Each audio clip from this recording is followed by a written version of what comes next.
นั่งลมหลวงในดอกเลย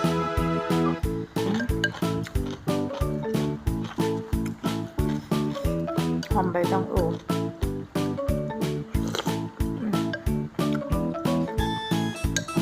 ปรุงเหมือนรสน้ำก๋วยเตี๋ยวจะไม่ได้ใส่เนื้อสัตว์ไม่ได้ใส่ไข่ให้เป็นน้ำซุปก๋วยเตี๋ยวเป็นก๋วยเตี๋ยวเห็ดก็แม่ไปช่วงที่ได้กินไม่เป็นอย่างเป็นคนมากเห็ดกินเรื่อยพี่น้องแซ่บ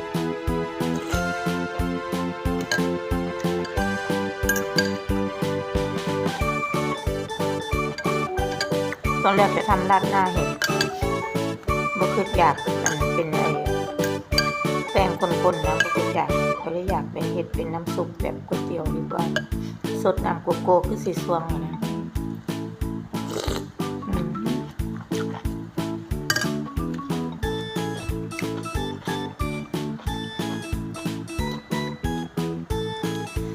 แซ่บอีหลีเด้อพี่น้องลองเห็ดดูเห็ดง่ายๆต้มเหมือนข้าวต้มน้ำซุปก๋วยเตี๋ยวใส่เห็ดนะเห็ดหลายๆชนิดก็ได้นะผู้ใดมักเห็ดตัว